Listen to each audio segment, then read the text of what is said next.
Off the Hook, airing on offthehooksports.com. Your home for real news, real opinions, and what really matters about Tennessee athletics. The Off the Hook podcast at offthehooksports.com or Facebook, YouTube, Twitter, or wherever you go for your favorite podcasts. Apple Podcasts, Spotify, Stitcher, Google Play, TuneIn, iHeart. Like, share, follow, subscribe. Off the Hook with Dave Hooker starts now.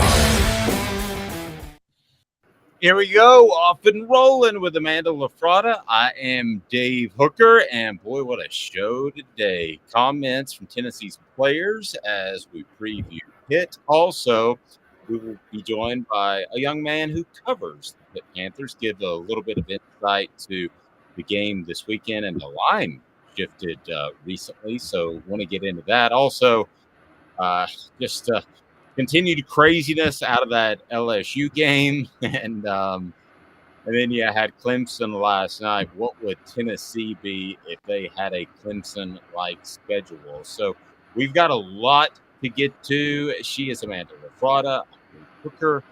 I'm going to remind you to click that subscribe and like button so we can be a part of your day each and every day at 8:30. Good morning, Amanda. Good morning. How are you, Dave? I'm well. Off and rolling. And did you watch much of the Clemson Georgia Tech game last night? Did that do much for you? It did not do much for me. No, I cleaned my kitchen instead, if that tells you anything about how much I wanted to watch that game.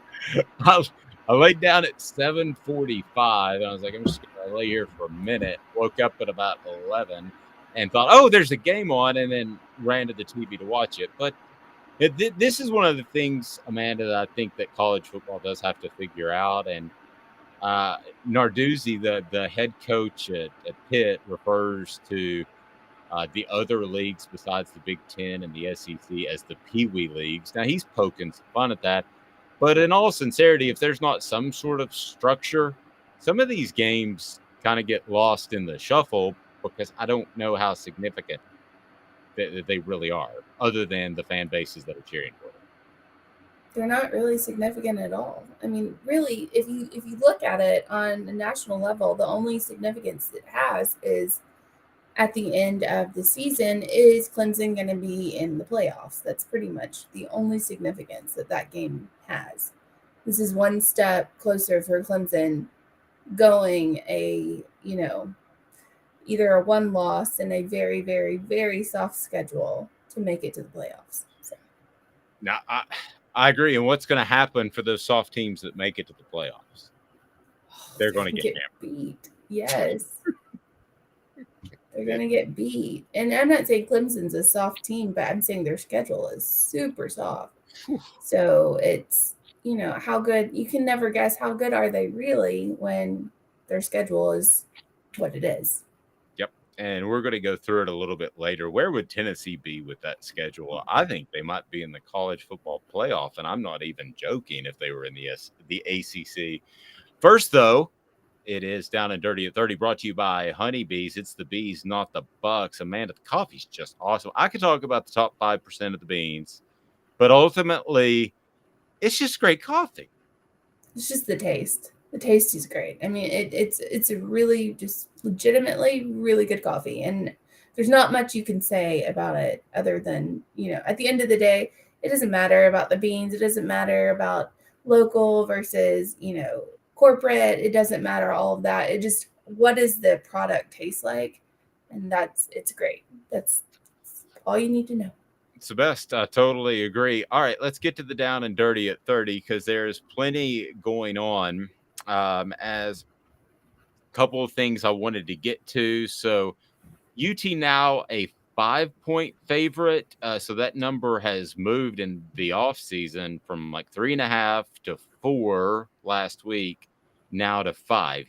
Gambling better than I, but from the outside looking in, that tells me Tennessee fans are moving the line. And am I wrong on that because they're betting heavy on Tennessee? I don't think it's necessarily Tennessee fans. I think it's just the nation and the betting public in general. And you see what Tennessee can do against, I know it's Ball State, but if you take Ball State and I don't know, who did Is it West Virginia? Yes, West Virginia. Yes.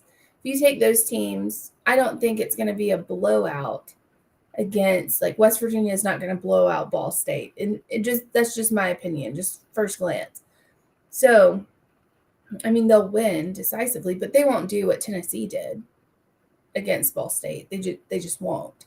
So if you look at it realistically, and you're just a college football fan, betting person, what have you, you're gonna take Tennessee plus, or minus 5, 4.5, whatever it was, 4. That's where the spread gets built. So the more people that take Tennessee, the higher the number goes for as far as points that they'll win by. Tennessee fans, though, are also notorious, and I do think it's the gambling public. Completely agree, but Tennessee fans are notorious, and so are Alabama fans, for moving the line, because now Alabama has good reason over the past 15 years, but Tennessee fans have moved the line since I was like 12 years old. Knoxville's a gambling town. I don't know if you know this, but it used to be known as a huge gambling town with all these private poker rooms that were located. Were you aware of that? Yes, I actually work for, obviously a PI, and he's former FBI. So in Knoxville, and yes, I'm very well aware of those, because that was a whole thing. So I don't want you in some smoky room getting in trouble while people are playing cards and you're taking their money. Don't do that, or doing PI stuff, whatever the case may be. So yeah, but Knoxville's a big gambling town. They moved the number, but I think the gambling community in general is going to move the number, and has as well. This, according to Jimmy Himes of the Sports Animal, Tennessee fans apparently didn't buy any of the Pitt ticket allotment since Pitt only offered seats in the 500 level. Good gracious, 500 level.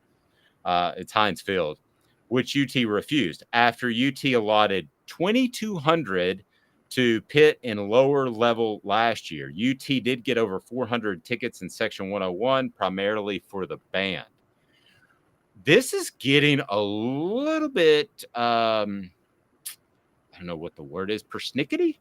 Maybe persnickety, because you had last year, Narduzzi says, hey, this isn't the loudest place we've ever played in, talking about Neyland Stadium. I just, I don't know, but I get the feeling these two programs aren't very fond of each other for whatever reason.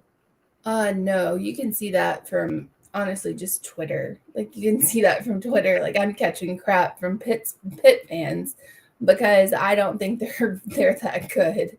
So, I mean, they're watching our videos and then talking trash, which is cool, man. You got the field on Saturday. You can bring it on out there and prove me wrong if you want to. But I do know that it's not against UT in particular. I know that. These are the same tickets that they offer to everyone. It's not just like we picked UT to only offer this many tickets. No, they do this to every game. Like, every visiting team gets 500. Or so I've been told. That may well be the case. It seems like a big deal that you would have more room other than the 500 level. I don't know, but I think it does. Just the amount of tickets is what I'm saying. Yeah, I think it speaks to though. Again, there is no NCAA. Essentially, they need to be the ones that somebody needs to be the ones that say you give X number of tickets when it's your game, and they give X number of tickets, and that's the agreement. But you also have to look at the stadium size too. Like, how much bigger is Tennessee's stadium than Pitt's? Well, and this game was probably scheduled before Danny White, so those negotiations were probably done before he was the athletic director. So a couple of other things. We mentioned the Clemson Georgia Tech last night. So LSU goes haywire. This according to, oh my goodness, I forgot his name. I think it's Bruce Feldman. LSU wide receiver Keyshawn Boutte, my son loves his name, plans to enter the transfer portal as early as this week. It's rumored that Brian Kelly and Boutte got into a shouting tirade post-game. when Boutte called him a, quote, fake Ed Orgeron. That was first reported by Yahoo Sports. Ouch. Yeah, great line. It's the worst thing you can be called, a fake Ed Orgeron. It's almost like it's like Ed Orgeron is here, up high, and you're down here. A fake Ed Orgeron. Good Lord. Yeah. And Amanda, I thought Brian Kelly was going to turn things around, and he might well do so. But you're already looking at a program that has suddenly lost its what they thought might be a starting quarterback midway through preseason camp. He decided to peace out and go. And now you've got Boutte, one of their best players, that could transfer next week.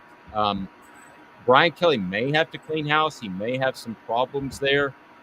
And I don't know if he'll have success. But I would say this, in year one, clean house. If it were me and there were a report out there that Boutte was possibly not going to be a part of my football team next week and was going to transfer, I'd be like, peace out, go. I mean, I'd clean his locker out right this second, because you've got to clean it out. And I go back to, and I think I mentioned this to you before, when Nick Saban took over the Jimmy John, he was a linebacker, he was really good. He was selling cocaine in the athletic parking lot. That wasn't good. So what did Nick Saban do? He booted him. He was gone. And he was the only preseason All-SEC player that Alabama had, which sounds insane now, but just got rid of him. And that's what you have to do. So if Boutte's that guy, get rid of him. Now, you brought up before we went on the air, would he consider Tennessee? My first reaction when you said that was like, well, who wants him if he's already having a meltdown? He, by the way, dropped a big pass in that game that could have helped LSU a great deal. But my second, when I thought about it a little longer after you said it, I thought, well, supposedly Brew McCoy is supposed to have some sort of issues, and all reports are great with him. So would you take Boutte? I would, if I were Tennessee, I would take him. And the reason being is just because his talent on the field will help you so much that it outweighs the negative that he could possibly bring.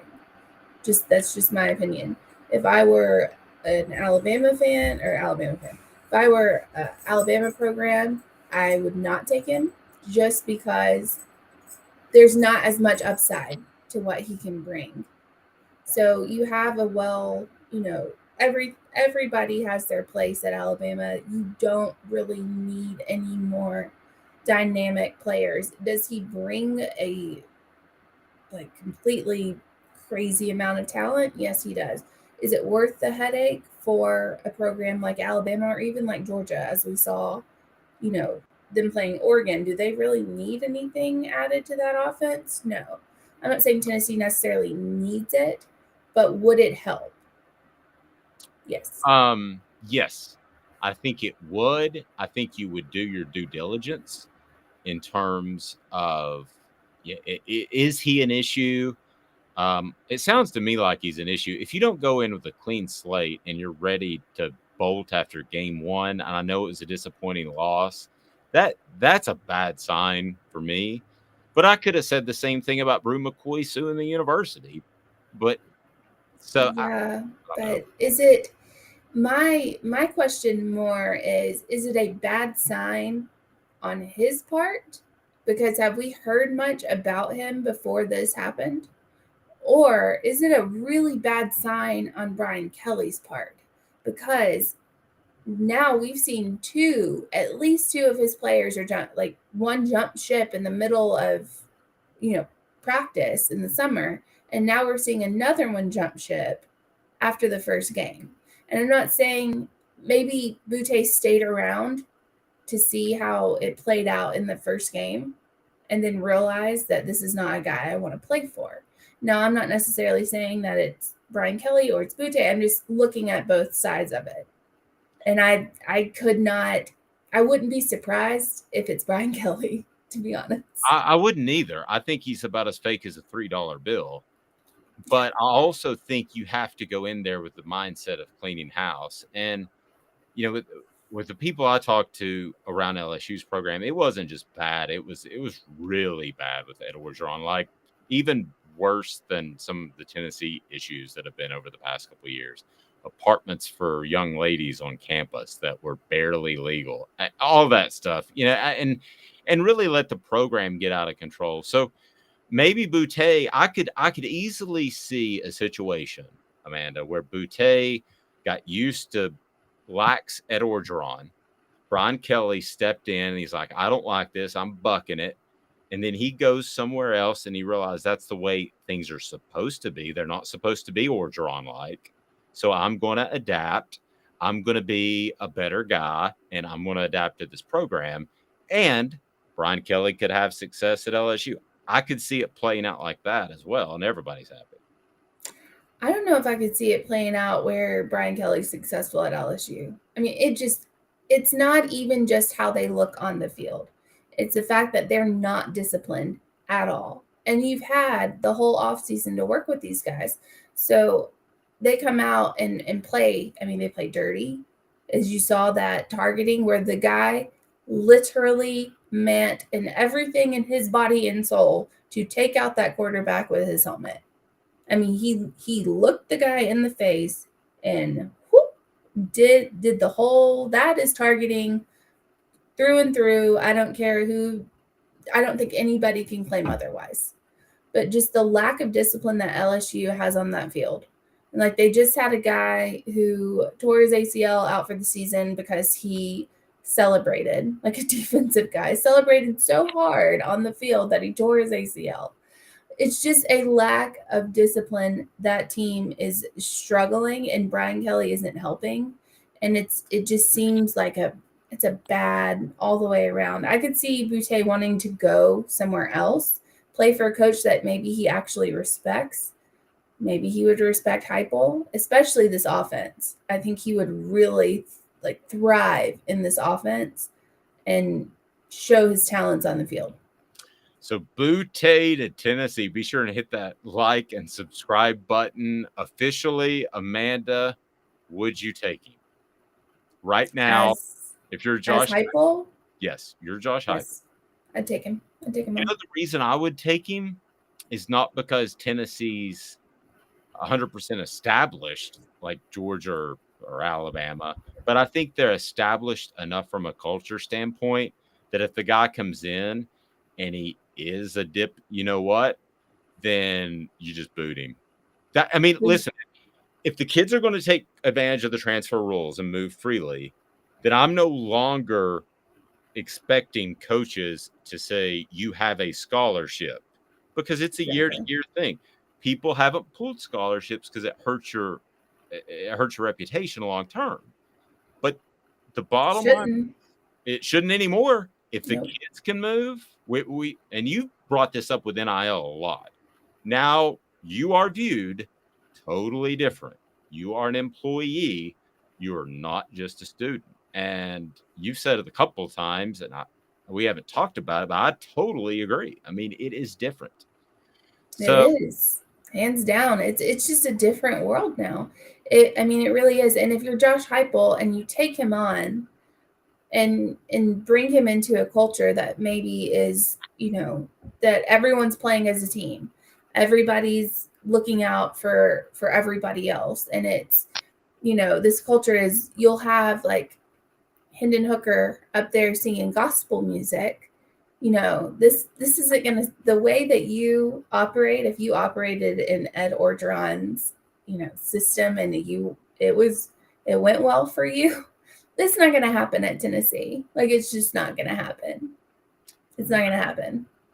No, and I don't think so. The down and dirty at 30 continues with Texas coach Steve Sarkisian saying that, quote, it's one game, talking about Alabama. Quote, it's a chance for us to do what we love to do. I think one of our biggest mistakes people make is thinking this is going to be the game that's going to define our program. And he's referring to Alabama, of course, who Texas plays on Saturday. Well, Steve Sarkisian's half right. This year, he's got Arch coming. he's got at least another year or 2 or 3 of equity.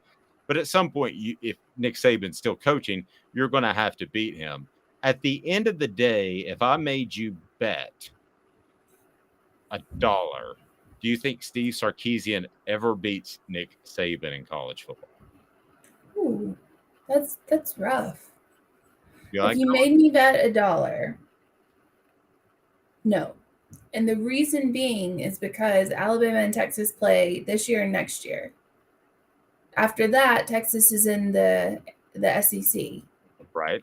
We And don't know so the West or the East or the Central or the North, but who knows where they're going to be. But after that, they're in the SEC.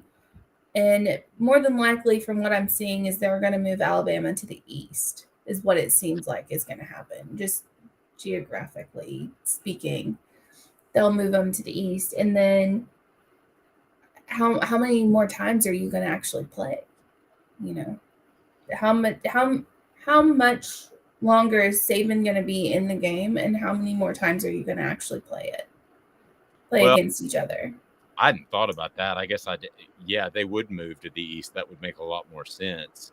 I just considered them in the West and that they would play Texas, but I guess they would have to slide over with Oklahoma, and that's something that's been talked about for a while. So, yeah, based off that, I was going to go ahead and say that Steve Sarkisian never, ever, ever beats Nick Saban anyway, just based off pure principle and the fact that one's a way better coach than the other.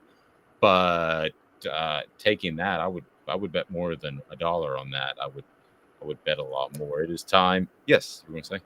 Sorry, yes. Also, Sark is going to jump ship at some point back to the NFL because that's what he likes, I believe. I believe he likes the NFL. I think he'll jump ship at some point.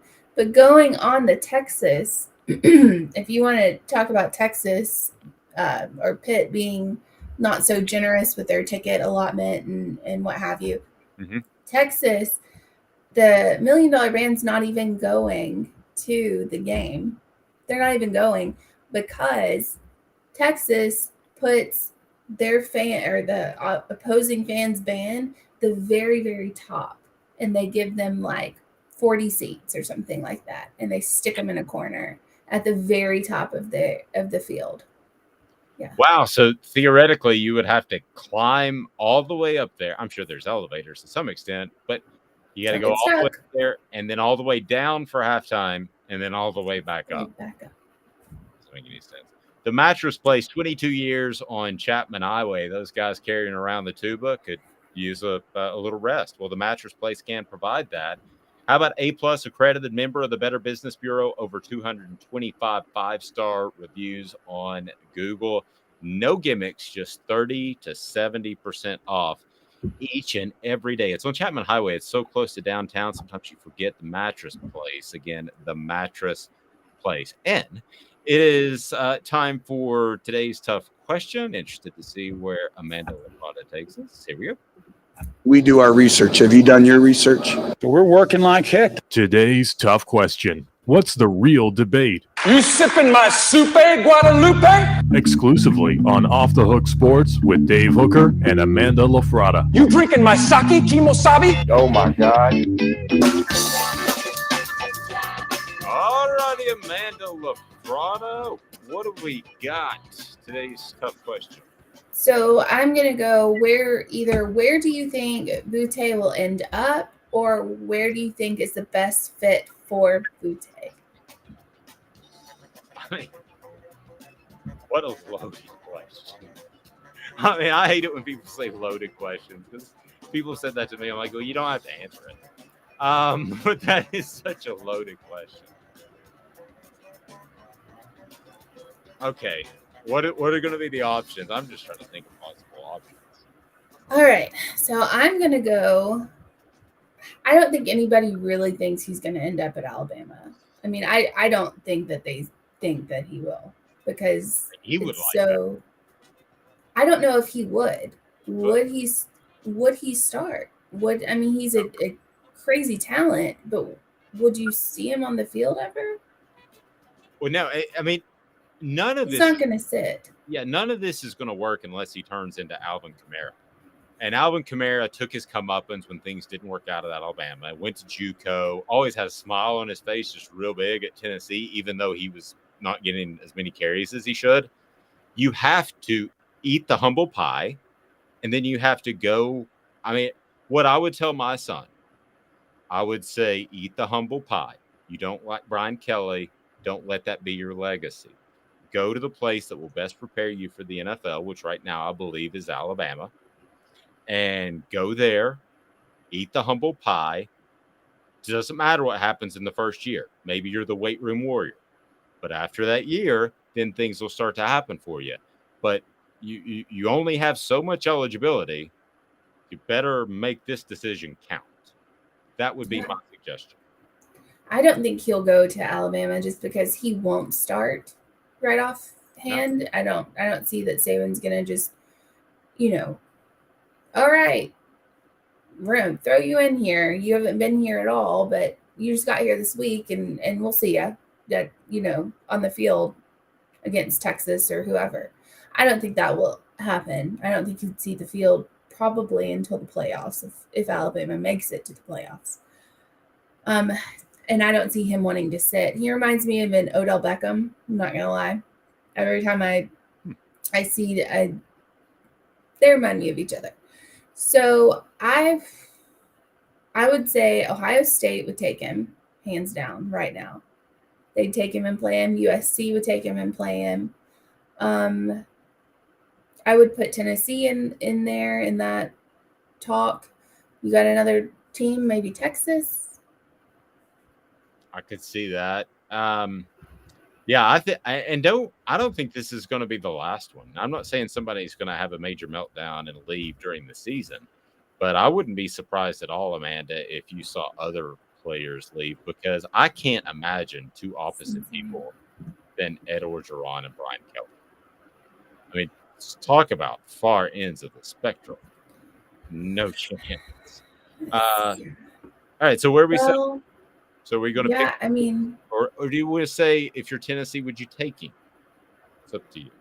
Because I think if you're Tennessee, would you take him? Yeah, you'd take him.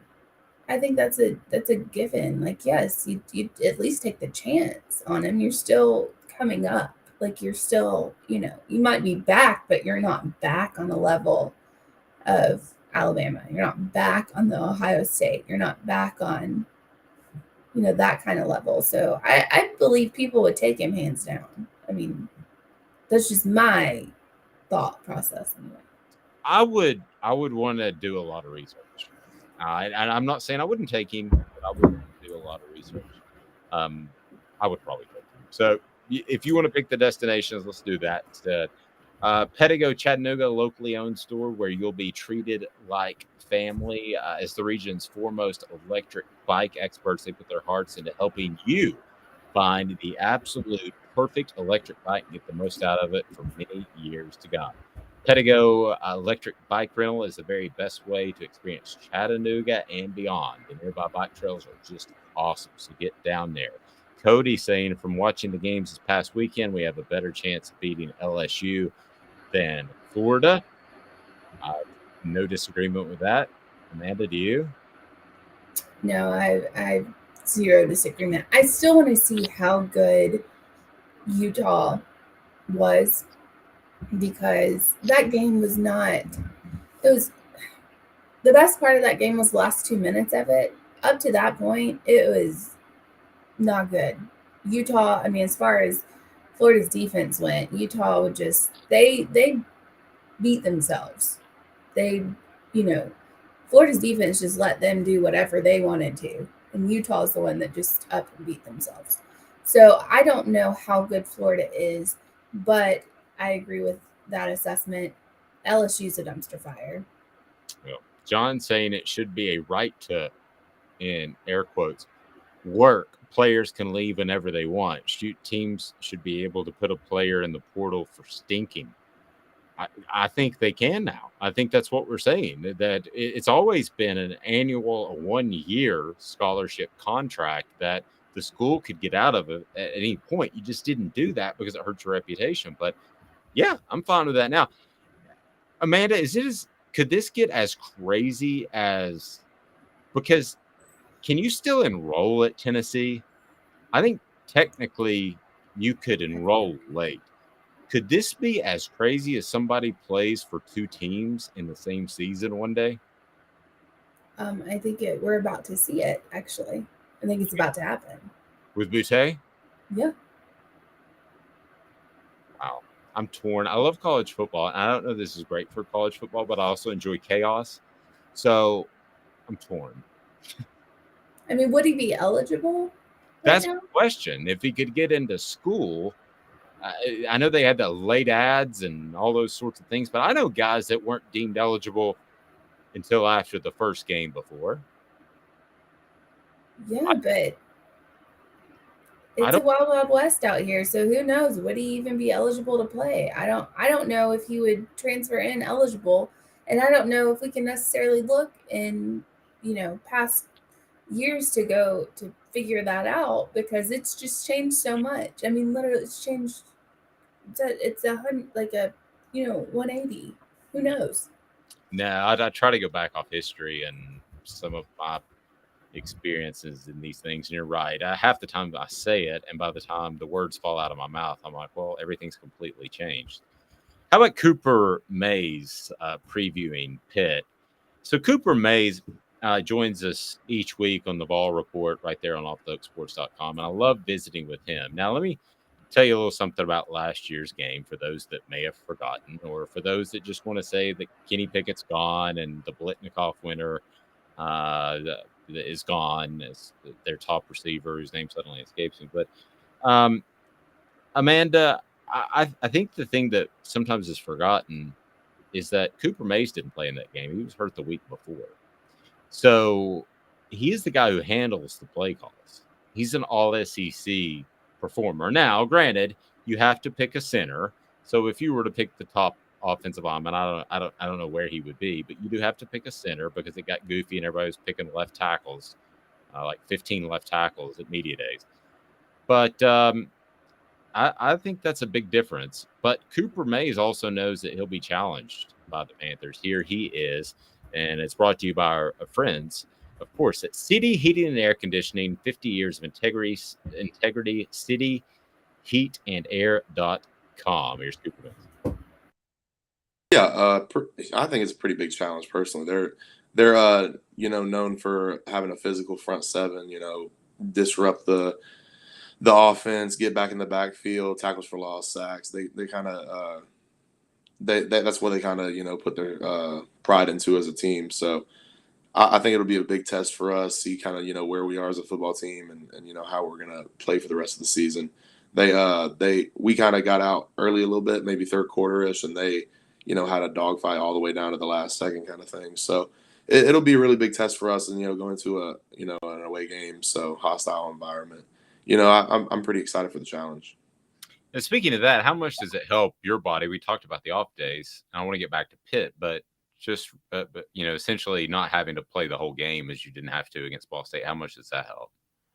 I mean, you can look at it either way. I think what more what I was thinking was they've had the chance to go the distance kind of. If you look at like UFC fighters, like fighters that have been in 5-round fights and have done all 5 are notoriously better than fighters who haven't traveled the distance all the way. So it kind of tests your will a little bit as a man. You kind of got to swim in the deep water and tread water. So you got to see who will float and who's going to sink. Well, give me some more thoughts on Pitt and their front, because I think most people think they do have a pretty good defensive front. And what did you see out of them last year? Because it's pretty much a similar group, same group almost. It comes back this year, right? Yeah, right. They've got good pass rushers at every level, and they may not be the biggest front, but they're guys that play really hard, and they'll kind of make it really difficult for you to block them. They'll make it a pain to block them. They're not going to sit there and just like throw you on your back, but you got to be really cautious about how you approach them because they will make you miss. Coming up, we are going to, that was Cooper Mays, brought to you by City Heating and Air Conditioning. Coming up, we're going to look at the Clemson football schedule. They won last night easily against Georgia Tech. Would Tennessee be in the college football playoff hunt with that schedule this year? I think you might be surprised. Stay tuned. More after this 2 minutes. Tell us about it, Mr. Wright. Here, I want to personally invite you to North Knoxville's newest sports bar and restaurant. It's Big Orange Phillies, located in Black Oak Center. And yes, folks, it's happening in Halls. Big Orange Phillies offers family-friendly environment with homemade meals and the best deli-style subs around. Billiards, darts, jukebox, shuffleboard, and cornhole, and a full bar. We also offer valet parking on weekends and during special events. We even have a covered back patio. It's happening at Big Orange Phillies. We want, we need, and we appreciate your business.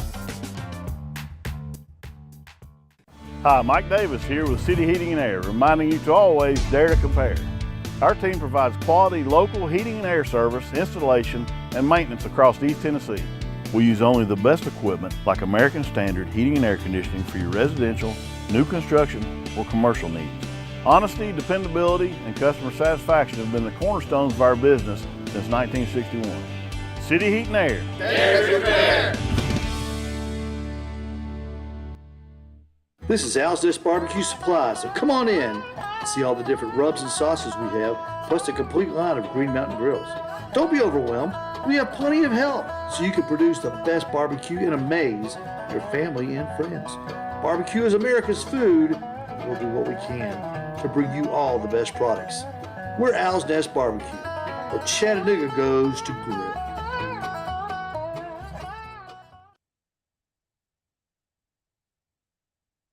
Do you want to own the more that owns every job? Then get to Vassey Lawn and Garden in Cleveland and get you a Toro. I'm David Vassey, here to talk to you about Toro.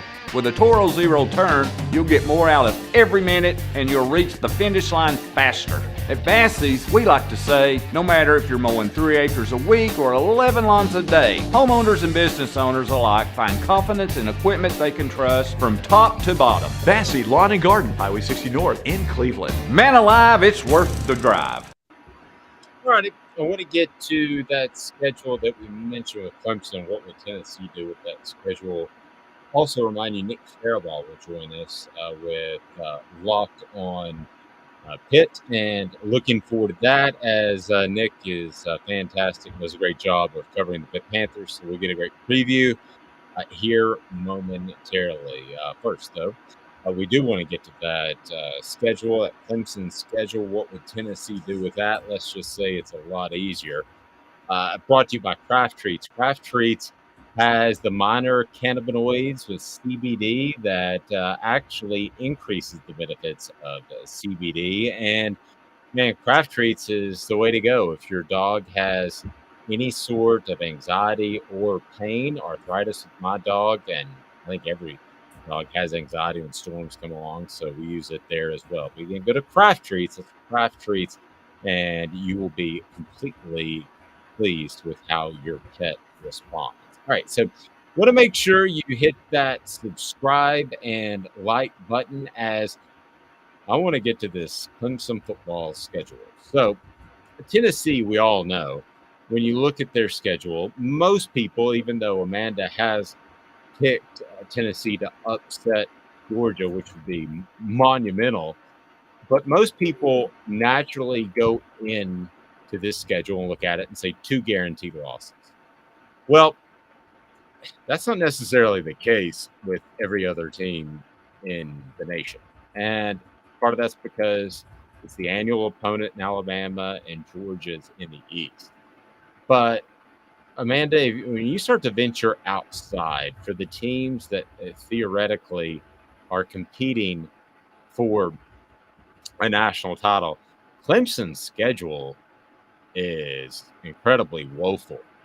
And we had somebody point this out that I saw on Facebook, so I wanted to take a look at the schedule. Well, let me just throw this at you. Okay, here's Clemson's schedule.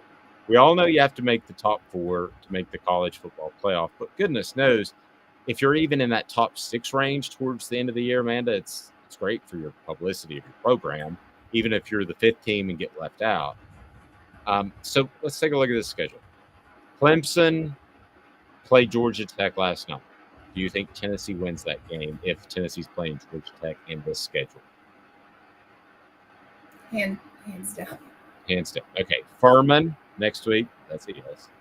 And then La Tech. That's a yes. That's 3.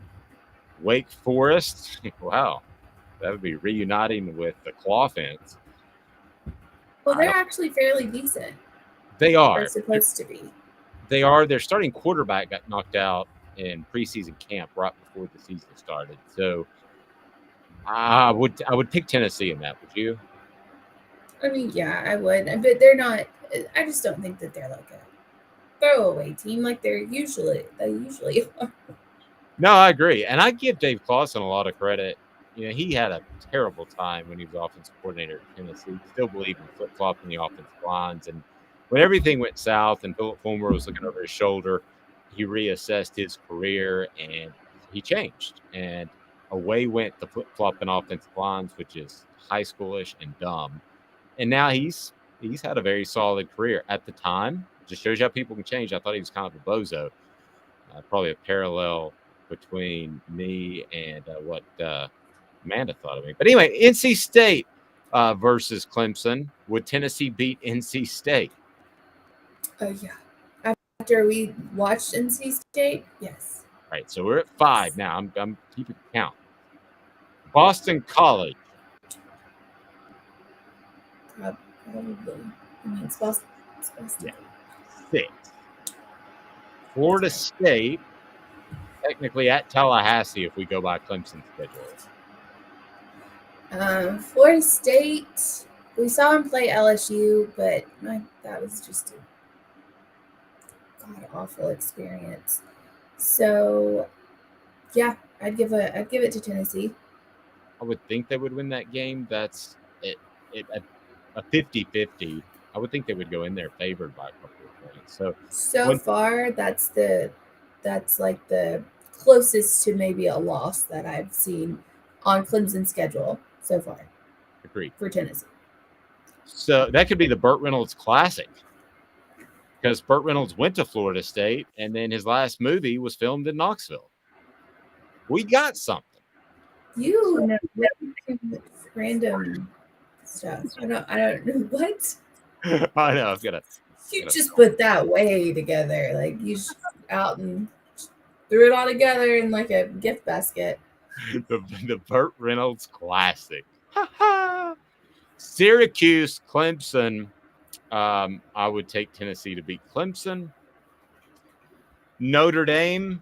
Clemson will play Notre Dame. Wait, timeout. Yes. Just 1 second. Yes. You said Syracuse, Clemson. You would take Tennessee to beat Clemson? I would take Tennessee to beat Syracuse. Okay. You said Clemson, so I was confused. Continue on. Sorry. And then Clemson, Notre Dame. I would take. That's at Notre Dame. I would have to pick Notre Dame in this game. I'm not going to sit here and wax poetic and tell you that Tennessee's going to win each and every game because that would be a tough matchup. I don't believe in Notre Dame long term, Amanda, because I think they've got a players coach there, but they look good in week 1. So I would have to pick Notre Dame if this was the schedule for Tennessee. Yeah, either Ohio State is not as good as they appear to be, or as everyone thought they were going to be. CJ Stroud looked really flat against that Notre Dame defense, or Notre Dame's a lot better than people gave them credit for. And I know that they were ranked in the top, 5 or whatever, but no one really thought that they were actually good, to be honest. No one really, everybody's like, it's Notre Dame, whatever. But, I mean, it would depend. I could see Tennessee at worst, going 10-2 with this schedule. Okay, so you go ahead and fast forward through it. So Louisville, Miami, South Carolina, at worst 10-2. That's the exact number I was going to throw out there. Yeah, I think Tennessee would be a 10-2 team, possibly an 11-1 team, and would have to get consideration if they were in the ACC to be in the college football playoff. That is my problem with, and I think sometimes why you and I differ on the mega conference concept, is that there are just different paths to get to a college football playoff, and I wish they were more equal, like the NFL. there have been times where you would say the NFC, like in the 90s, was way, way better than the AFC, and maybe they should realign them and all this stuff. No, that's silly. And they didn't. But I don't see how Clemson going, let's even say 11-1 with this schedule, is better than Tennessee if they were to go 10-2 and only lose to Alabama, Georgia. I'll go ahead and tell you, whether or not you make the playoffs, I'd rather go 10-2 and lose to Alabama and Georgia than be Clemson and go 11-1 against that schedule. I mean, I wouldn't. I would rather go 11-1 with Clemson's schedule and go to the playoffs. Well, But with the whole mega conference idea, we're now going to have that. It's not going to be a mega conference, but you're going to have a 12-team playoff. So it doesn't really matter how well you do. You know, if you're a, I don't know, Clemson or whatever, it doesn't matter how easy your conference is. When you come into the playoffs, you're going to get blown out. So, I mean, if you're looking at this schedule, you mentioned the 12-team playoff, which at best will go into place in 2024, more like 2026, depends on who you ask. But if you're looking at this schedule and you're Tennessee, you're absolutely disappointed, dismayed, ready to change coaches if you don't make a 12-team playoff with this schedule. Oh, if you have Clemson's schedule, is that what you're saying? Yes. Okay. Yes. I mean, if you can't make the playoffs with a schedule like Clemson's, I mean, even if you can make even if you can make the playoffs with a schedule like Clemson's and you don't go in there decisively and strong, then I think that you're no. Yeah. It's awful. It'd be interesting. So Amanda, you think that with that schedule, Tennessee would be what with Clemson's schedule? What record? Because I'm going to go ahead and say I think they would be 11-1. I think they would either lose to Notre Dame or Florida State. I think at worst 10-2. At worst. Very worst. Wow. And then you're probably, you are in the conversation until the end of the year. You would need things to happen in front of you if you had 2 losses in November. But you would need things to happen, but you're in the conversation. And I can't, again, emphasize how important that will be for Tennessee. And it is going to happen. It may not happen under the 4-team format that you have now, but it is going to happen where Tennessee is going to be in the conversation possibly as soon as 2024 because it's a 12-team playoff. Mm-hmm. That kind of pub, that resonates with prospects. That resonates. That would be monstrous for Tennessee. Well, we've seen it with Alabama. We've seen it with Georgia. I mean, the Ohio State, not the Ohio State, but we've seen it with Ohio State. The idea of making it to the playoffs, the idea of winning a championship resonates with players. I mean, we have the NIL and we have all of this, but at the end of the day, if you play football and you're in it for the right reasons, you want to win. So you can see with the recruiting, it matters. I'll give you a prime example. I went out of my way to watch the Cincinnati game against Arkansas. If you would have told me August of 2021, you're going to go out of your way to watch Cincinnati, I would have said you were insane. That publicity that they got from being in the college football playoff made Dave Hooker in East Tennessee want to see them play and what they would bring back. That's that type of resonant publicity. I mean, would you have cared what happened with Arkansas, Wisconsin, if Wisconsin would have finished this last year 8-4? Arkansas, Wisconsin? I'm sorry. My bad. Cincinnati. I was like, I have to care about what happens with Wisconsin. I'm forced to care. Not really. I mean, honestly, not really. And I wasn't expecting much out of that game. I wasn't expecting much out of either team, to be honest. I feel like I don't think Cincinnati is that great of a team, but I get what you're saying would it even have been in in the like on the radar. No, not at all. I was aware of the game though, and I watched a few plays, but I was more focused on the jump around from Wisconsin at that point. Still gets creepier every time I see that. It's So worth awkward. looking at Amanda's Twitter feed to see the video that she posted of announcers really enjoying the jump around thing. Too much, perhaps. A little bit. Yeah, it was a little awkward there. Amanda, Owl's Nest Barbecue is never awkward. Owl's Nest Barbecue has what you need in terms of the wood chips. They've got the sauce, they've got the rub, they've got it all.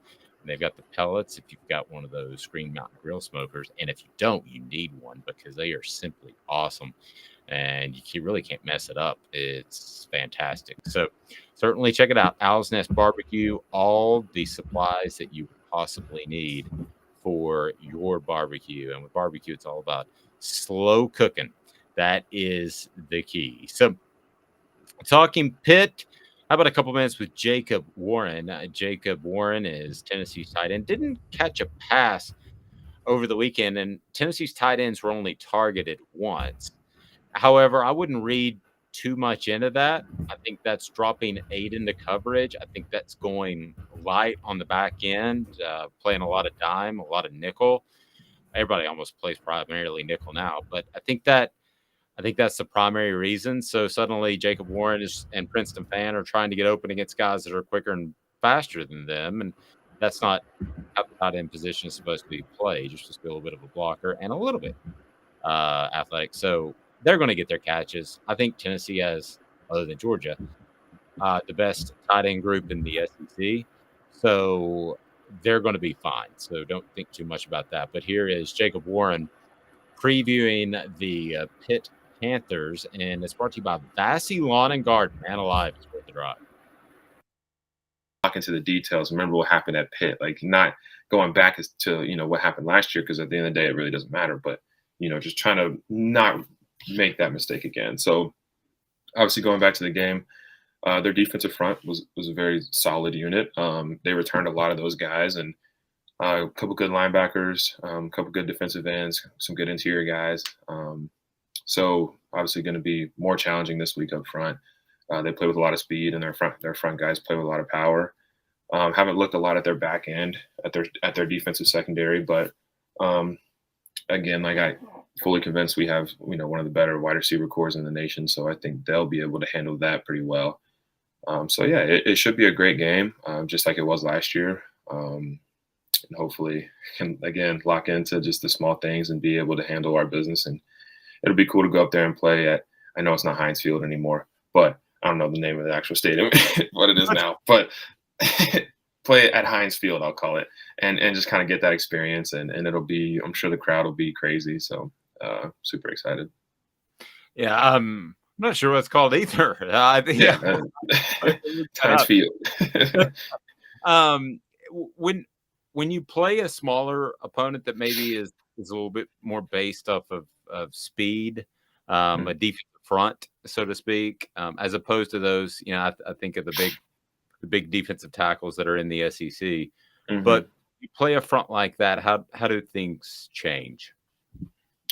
I mean, it's more about just thinking about what they would do to stop it, right? Playing to their advantages, understanding that they're quick.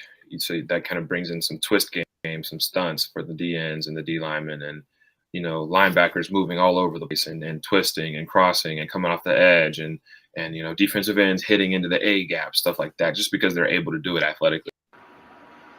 It's Acrisure Stadium. You know what Acrisure is?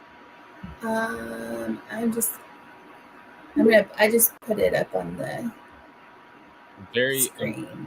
Very unsure. Oh, so you have it down there? I thought that was our guest that was early. So can I share it? Yeah, you're sharing it right now. Oh, That's what it's called. Acrisure. Isn't it weird to be Kenny Pickett? And last year you went to the facility at Pitt, and they actually share facilities with the Steelers. So the doors are like 20 yards apart. So you go to the same place that you went throughout college. Isn't that bizarre? So that is very weird. But I know it only seats. Doesn't it say like 68,000, something like that? Yeah, kind of the NFL model. Maybe a Yeah. little bit more fan friendly, as you see it there if you're watching on our YouTube page. But Acrisure, do we actually know what Acrisure is? Do we know what that? Do we have any idea what that actually is?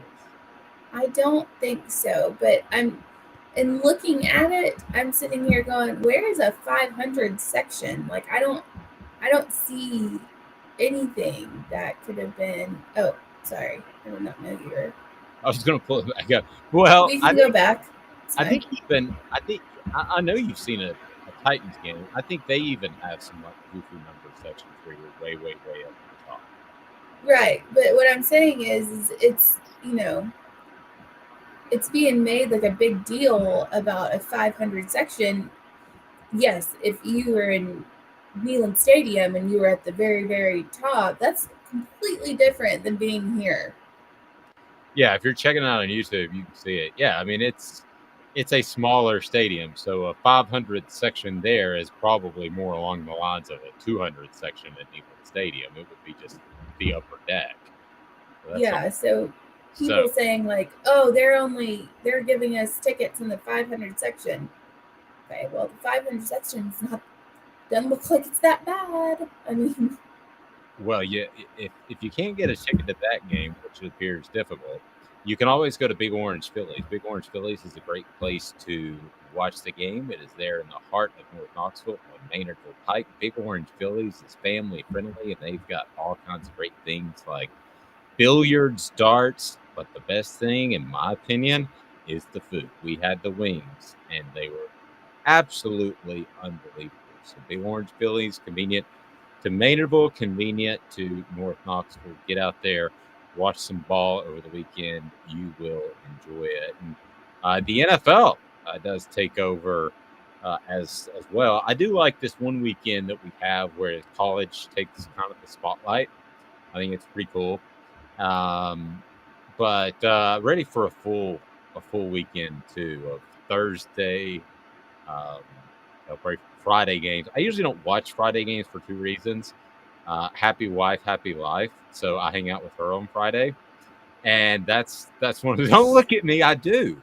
Shanda is always happy. Like I she's know. always a happy wife. Amanda's like, it doesn't matter. Amanda's like, why in the Hades would you ever be happy? But I do believe in that. I'm not saying that, but she's out of every person, every woman, every wife, including myself. I'm like, Dave, like my God, you have an angel of a lady right there with you. Yeah, You Clay do. Travis. Yeah, Clay Travis can kick it. I outkick my coverage way better, and I've never seen his wife. I don't know, maybe he did, but I'm pretty happy with mine, so I got no complaints. But I mean, typically I don't watch games on Friday night, but I will get up, and I'm excited about the games on Saturday, and then Sunday. I was always more of an NFL guy than my friends who were hardcore Tennessee fans. I mean, I was a hardcore Tennessee fan growing up. I threw stuff and got mad and screamed and yelled at television. Yeah, I mean, I did all that. I grew up, but I did all that. Oh, I threw stuff, and I was miserable to be around. And I just quickly realized that this isn't healthy. And but there's something about the NFL that starts that it brings this sort of different feel of excitement, and football is really, really, really here, and so excited for that. I don't know. Fantasy football. Yeah. By the way, I was going to ask you. You have a spot open for me?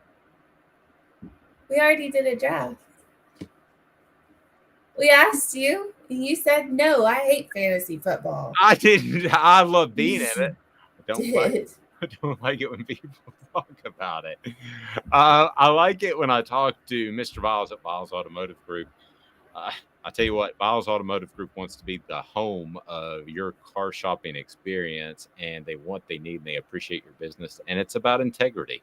They've got the service department as well, but they have selection that a lot of other people don't have, and you're going to get a great deal walking out the door. So that's Biles Automotive group. And so we're all discombobulated today, the show, because we wanted to make room for our guest that's coming up, because we want to get a preview of the Pitt Panthers. So a little bit later, Nick Faribaugh will join us, host Locked On Pitt, and he does some work for the ACC network as well, and he also writes about the Pitt Panthers. So he knows more about Pitt than I would ever dream that a man could. But so we're a little discombobulated, so we're going to throw it around schedule-wise, if you don't mind, Amanda. And we're going to go ahead and get to a quick round of message board bingo, if you are prepared for that, because message board bingo is the home for, well, message board morons. But let's go ahead and do that right now. So what do you got, Amanda LaFrog?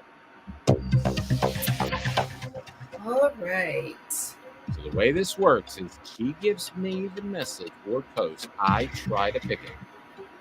Yes, which is going to be exciting today. Please do me. All right. I've never been one to question this coach, but I feel like he is letting his emotions and love for a specific player influence his coaching decisions. Does it help? Love for one player. Yes. I can't think of it. Oh, it's going to be Georgia. It's a quarterback. They're talking about a quarterback. I was thinking And yeah, well, close, but they think that the fix is in, that this coach loves this quarterback so much that it's hurting the team. Wow, I'm lost. Hint? ACC. Gosh, it wouldn't. I'll go Clemson. How about Clemson? It's Clemson. Okay. Well, I kind of got that one right, even though it was Georgia first. All right. What else you got? Message board bingo rolls on. All right. This is talking about a head coaching hire. Someone's already in week 1 tired of their head coach. So Urban Meyer, this is their list of coaches. He will be looking for rebuilding his image. What a better way to do it than making this team a powerhouse. Lane Kiffin, a great offense and ability to recruit. Hugh Freeze, exciting offense and has won at another school. John Gannon, he would bring strong defense, and he is this person's alumni. He's an alum of this person. I'm going LSU. I'm going LSU. It's actually Louisville. Louisville. The Cardinals getting a shot. The Cardinals going all out. All right. What else we got? All right. So this is a team. I'm not rooting for FSU. F them. And then this guy replies with, I got a lot of coin on the Tigers. And then this other guy replies, smart man. Got a lot of coin. Okay, so this would be an LSU, right? No, I mean the Tigers, yes. Okay, so the post would be on the LSU board, right? Yeah, I'm not rooting for FSU. F them. Okay. Then the guy says, I got a lot of coin on the Tigers. And the guy replies, smart man. Okay, so I think that's LSU. No. I think that's Florida State. Totally confused. Okay. So if they say I'm not rooting for Florida State, F them. Yeah. It's not going to be Florida State. No, it would be Florida State. I'll go LSU. Who hates Florida State? Maybe me. I got to go down there in a couple weeks. I would say Florida. It's Miami. Miami. Okay, I was going to say Miami. Or One last one. Okay, one last one. All right. OT, the chick announcer last night, was the best chick announcer I've ever encountered.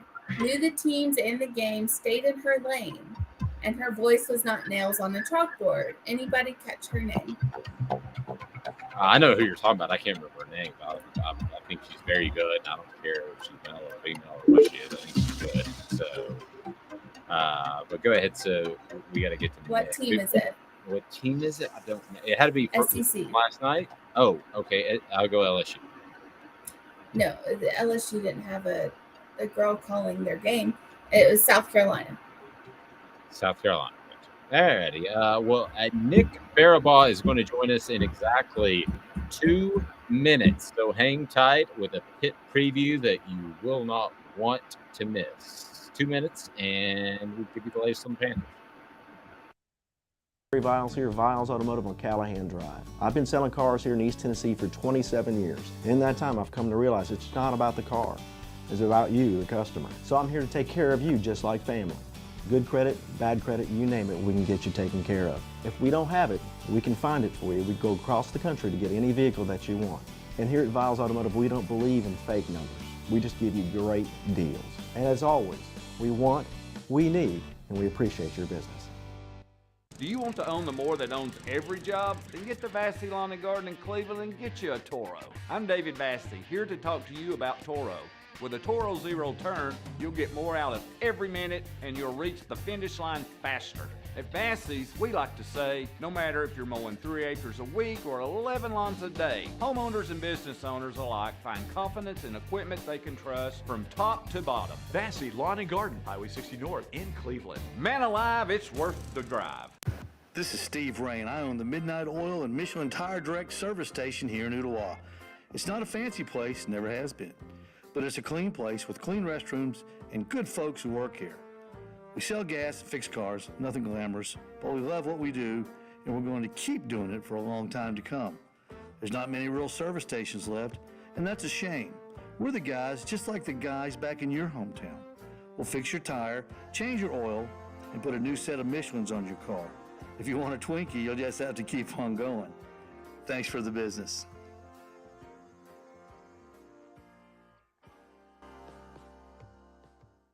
Hi, Mike Davis here with City Heating and Air, reminding you to always dare to compare. Our team provides quality local heating and air service, installation, and maintenance across East Tennessee. We use only the best equipment like American Standard heating and air conditioning for your residential, new construction, or commercial needs. Honesty, dependability, and customer satisfaction have been the cornerstones of our business since 1961. City Heat and Air. Dare to compare. Do what? Let the dogs out. You know, like, ooh, let the dogs out. Ooh, ooh. Off the Hook, airing on offthehooksports.com. Your home for real news, real opinions, and what really matters about Tennessee athletics. Always available on Apple Podcasts, Spotify, Stitcher, Google Play, TuneIn, iHeart. Like, share, follow, subscribe. Always available wherever you find your favorite podcasts. Welcome back. Amanda's dancing, so things must be going well. Just like it. We are joined by a very special guest. We need to preview those Pitt Panthers. First, I want to tell you about Zool Beer Company. Zool Beer Company.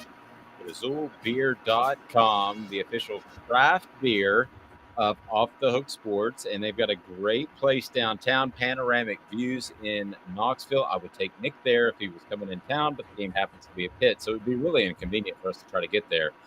But Zool Beer has worldwide award-winning beers. They are simply awesome. So I believe we have Nick now.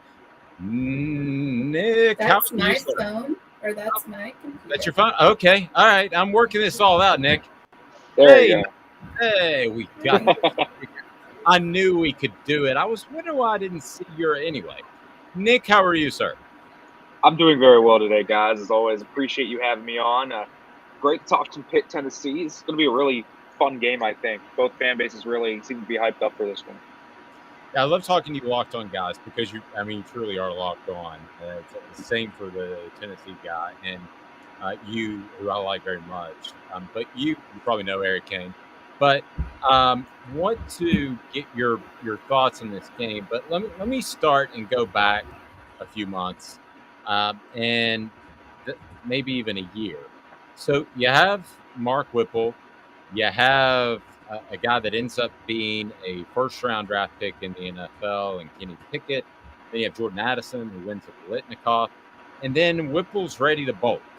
So I'm curious if there's a backstory there that I'm not aware of, because now they're more of a play-action team, which is fine, but it just seems like a vast departure from what they were 365 ago.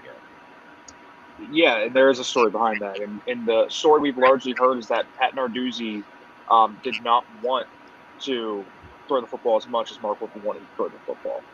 Didn't feel like it fit the style of the offense and the personnel that they had coming back, so they changed it. And that wasn't Mark Whipple necessarily ducking. Pat Narduzzi forced him out. So that was Narduzzi deciding to move on. Mark Whipple wasn't coming back no matter what. And if Kenny Pickett actually did not come back for his senior season, he was not coming back that year. So clearly that was something that was already in the works.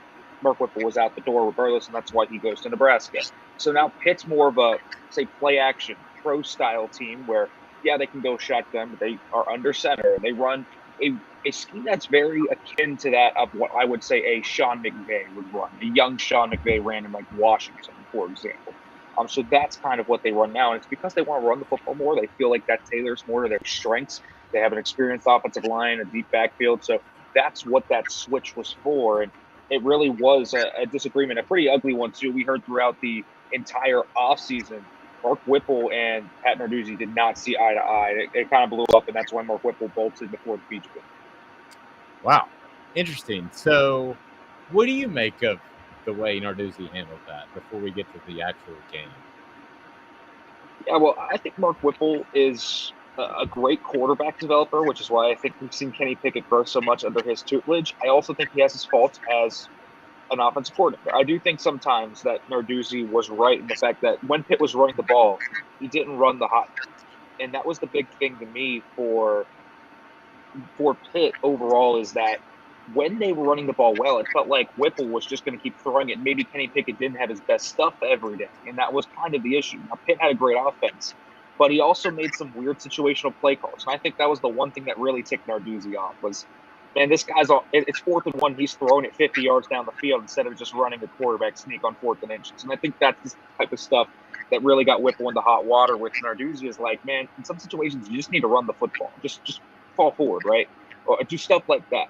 So that's the thing. I think Narduzzi definitely is brash, and that's in his nature. And certainly, I think pushing out Mark Whipple instead of maybe going to talk to him and trying to smooth that out is definitely an overreaction. But that's what we've seen with Pat Narduzzi in the past. He has had his trouble getting along with his offensive coordinators before. Nothing new here in Pittsburgh. So, question about, I guess we'll go defensive side of the ball for Pitt. What do you expect them to do against a dynamic offense like, Hendon Hooker, and an offense that's only gotten better, like under Heupel? It's only gotten better than you saw it last year. It's kind of, ironed out its problems, and it's working real well now. So how do you see Pitt being able to defend that? Well, it's a tough one because it essentially runs the same defense against every team because they run that cover zero blitz heavy front that makes it tough, right? Because the corners are always on islands and so are their safeties. And that makes Pitt's defense an outlier. And the fact that you don't really have to prepare for these multiple schemes or whatever, because what you see is kind of what you get. But what they're going to do is they're going to blitz the crap out of him.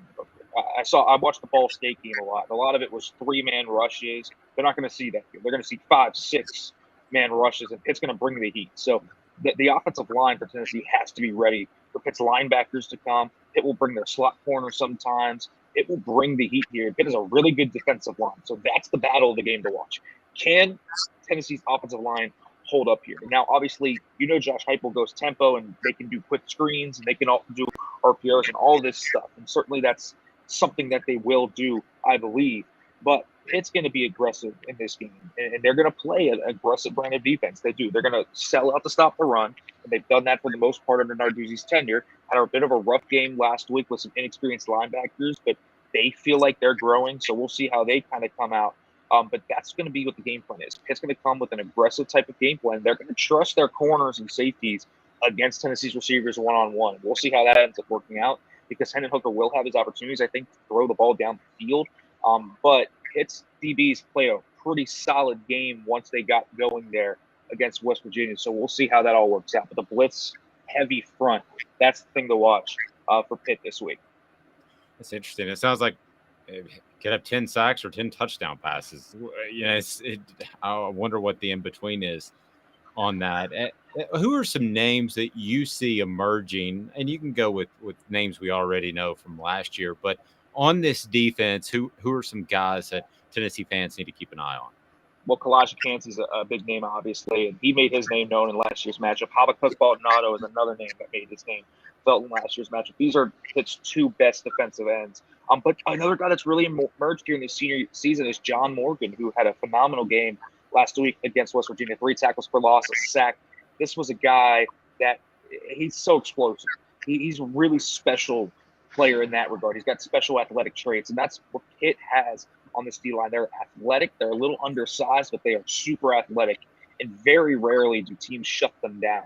And that has been what they have done all year. Savastia Dennis, the second level at linebacker, is a key guy to watch. But this secondary is something to watch. MJ Devonshire is the player to watch for Pitt thus far. He kind of usurped A.J. Woods, who was the starter coming into last week, and Devonshire played a heck of a game in the second half where he actually came out as the starter, and I think he's a big name to watch in Pitt's secondary. So you got to watch for those athletic guys on the D line, but this secondary has a lot of experience. Marquez Williams, Brandon Hill, Eric Hallett, these are all seniors that kind of know the expectation of this defense. And then you got this young guy, MJ Devonshire, who's kind of come out of nowhere, long, athletic. He's disruptive, and he's a really physical player that comes down, plays in run support.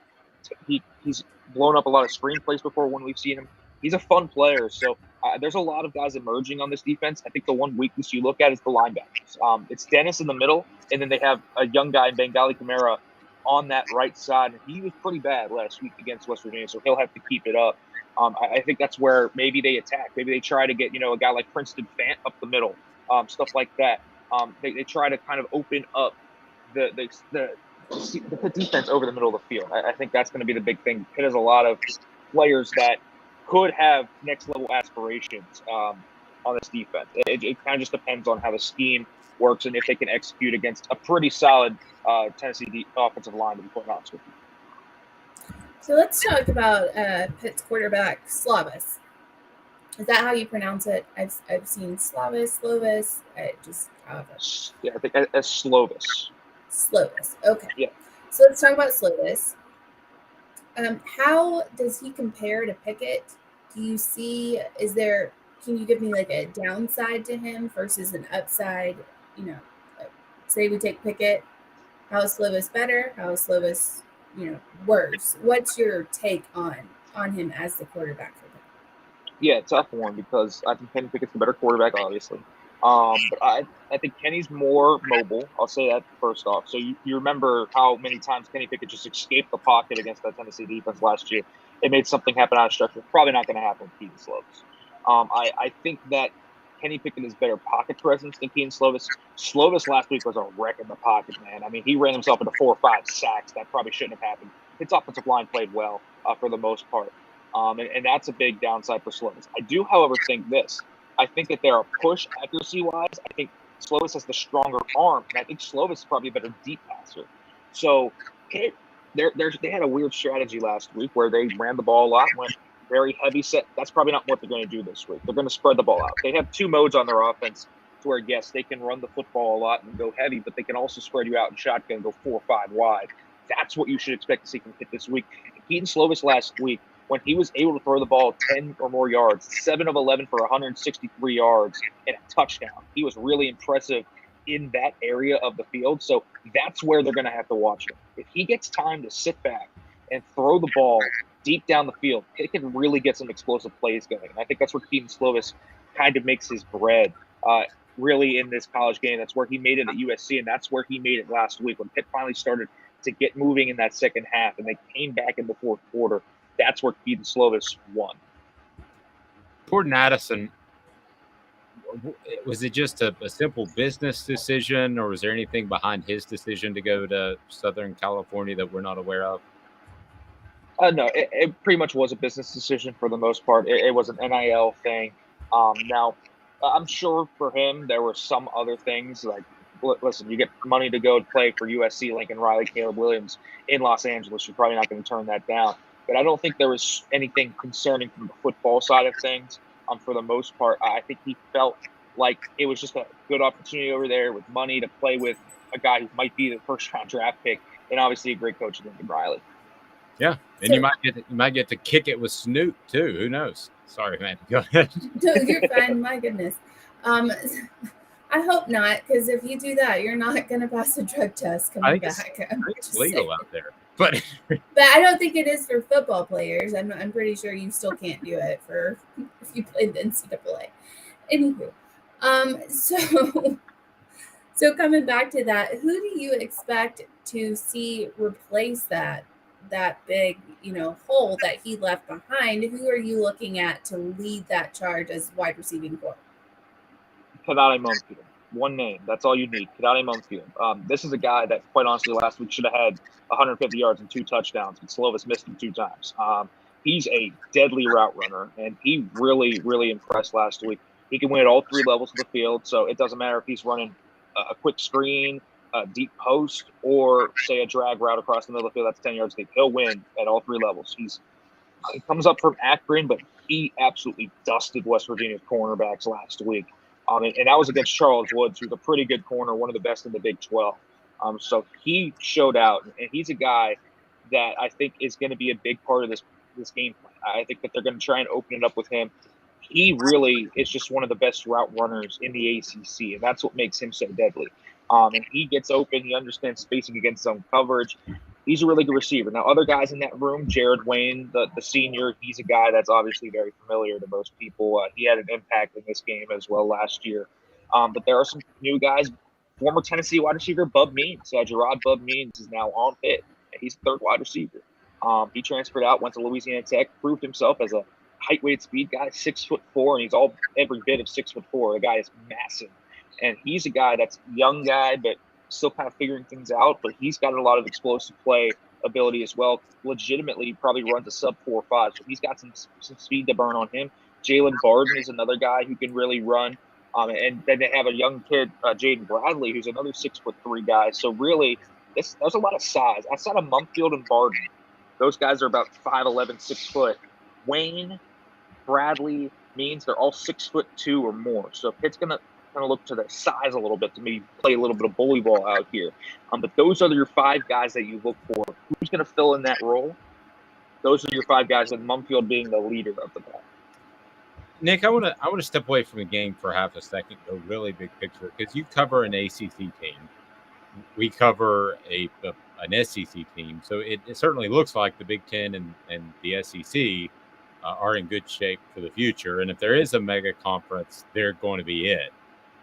As far as from Pitt's perspective and the ACC as a whole, how do they view all that has happened with the conference realignment? Because some people, I don't know if it's Pitt, I don't know if it's ACC or whoever it is, if it's Oregon, I don't know. Somebody's going to get left out of this thing if they go mega conference. It's a tough one because it's definitely a period of instability. And now the ACC has that ironclad TV deal, and that's the one thing that the ACC has to fall back on. You can't get out of it. I mean, you have to pay an absurd amount of money that even the SEC and Big Ten aren't going to make for, say, 5-6 years. I mean, it's an absurd contract to get out of. So that runs through 2032. So at the very least, the ACC has a buffer period. And that's what I think they're looking at here is, okay, we have time to evaluate our options. Now, a team like Pitt, who's kind of in a weird spot where 2 years ago they don't even get a shout in this conversation probably, but now they're an ACC champion team and they're trying to grow a brand. And so Pitt's in a very weird spot where they have natural rivalries. Say, if you imagine Notre Dame goes to the Big Ten, well, they have 2 natural rivalries in Notre Dame and Penn State right there. And maybe that could interest the Big Ten. I don't know what Pitt thinks. I think that they're definitely thinking that, though, those are the 2 big conferences that are obviously rising to the top.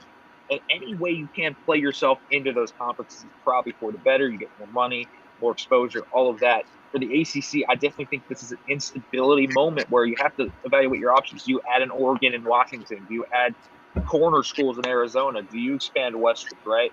Do you try and grab teams out of the Big 12? It's kind of like, I think It's the top two, and then I think there's going to end up being a third conference that might not be on the level of, say, the SEC or the Big Ten, but they will be a very viable conference. And so it's going to be, for me, between the ACC and Big 12 to see who steps up to the plate and can hit that home run to get themselves to the next level. And as long as the ACC probably has Clemson and those guys, I think the ACC has that leverage, but they got to make a move at some point.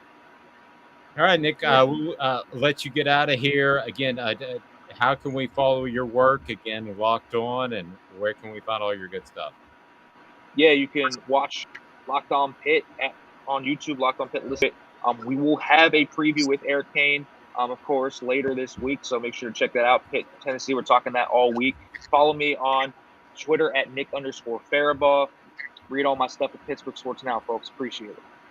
Great stuff. Hey, Nick, lastly, let me get a score prediction from you, or at least some people don't like that cover beats. I never like really giving predictions, but just how you see the game unfolding, if nothing else. Yeah, I think this one's going to be a shootout to the end. I'm a big Hendon Hooker guy, so I like what they have here in Tennessee. I think Tennessee's going to be a little too high-powered. I had Pitt going 10-2 in the preseason. This was one of their losses.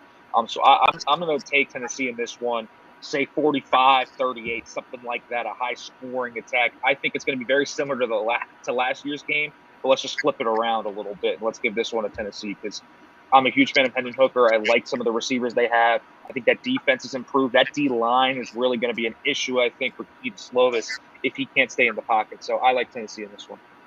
A lot of people don't know that Hendon and I are related. Does that take you aback? It does. Yeah, we don't look much alike. Thank you. I appreciate it, Nick. We'll follow your work, and we'll see if your prediction holds true, but I appreciate the time. All right. Appreciate it, guys. Have a good show. Nick Faribaugh, and I tell you what, man, the Locked On guys know their stuff. I didn't ask him, but Nick looks like maybe he played ball. I know Eric Kane played ball, so some really great insight there. I thought that was very, very strong by Nick. Does that change your thoughts on the game come Saturday? Did anything he stand out to you in particular? I mean, honestly, no. And when we, previewed Pitt, I said the offensive coordinator he's different. It's new. It's not going to be as what we saw last season. He pretty much said the same thing, Slovis not as good of a quarterback as Pickett is, so that's a weakness. The only thing I guess he said that he felt was really good was the defensive side of the ball, and I think I don't really. We'll see how good they are. Let's just put it that way. I think it's a pretty good way of putting it. It's kind of that SEC speed thing. Once you see that up close, maybe it's not. Maybe they're not quite as good as you thought. Now, I find the whole Whipple thing just to be really interesting. Mark Whipple, who was the offensive coordinator, did a great job. I mean, you produce a Biletnikoff award winner and a first-round pick. I mean, heck, it's tough to do better than that. And then that Golden Arm Award, I believe. Yeah, I think did he win? Pickett won it, I believe, last season. Is that a Bryce Young? Yeah, I'm pretty sure it was Pickett. It's because I didn't have it, though. I would have voted for Bryce Young like I did in the Heisman. I just find that whole thing to be really, really goofy and interesting. And some of the things that Narduzzi has said is just, I got to be honest with you. That guy seems, from afar, he seems like he likes to be the center of attention almost as much as he likes to be a football coach.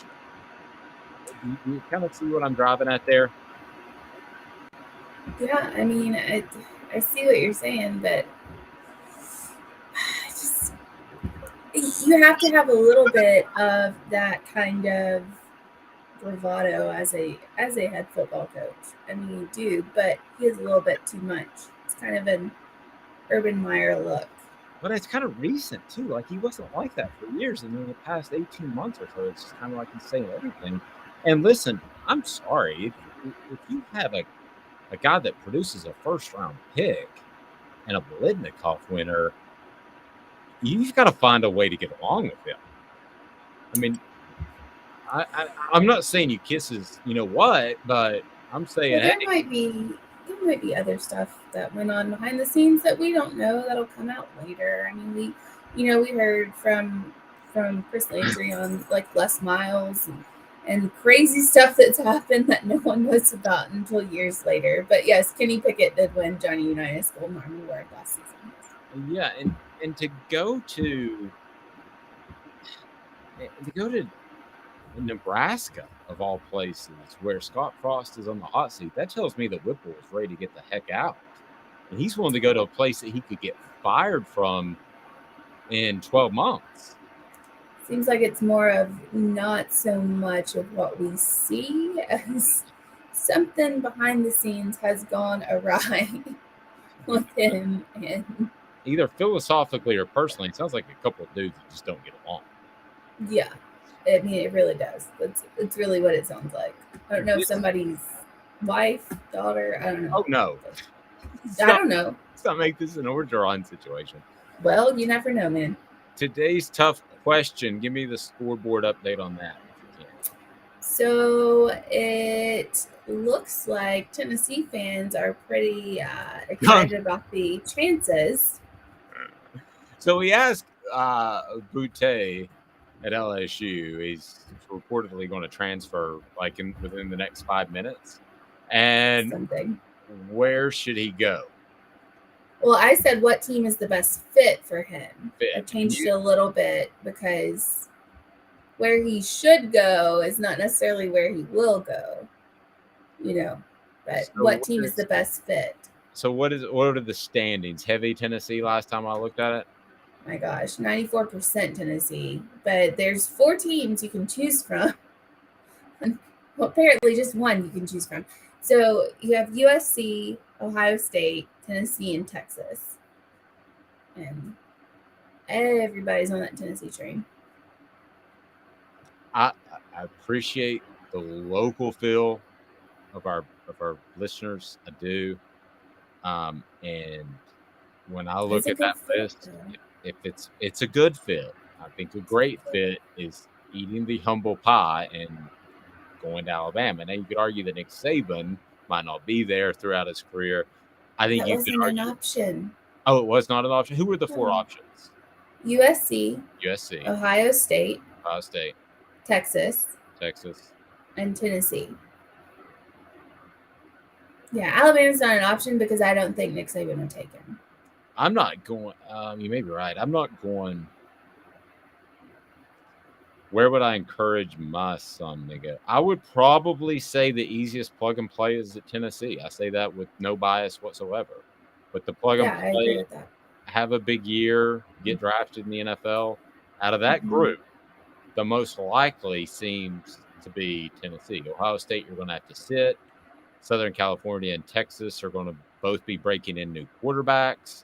Now, Tennessee will too, but let's face it, that's a sports car of an offense. They'll find a driver. Yeah. Well, my thing is, when will you be eligible to play? Are you eligible immediately? Is it a Brew McCoy situation? I don't know. Yeah, it wouldn't completely stun me if he showed up on the sideline of the Pitt game.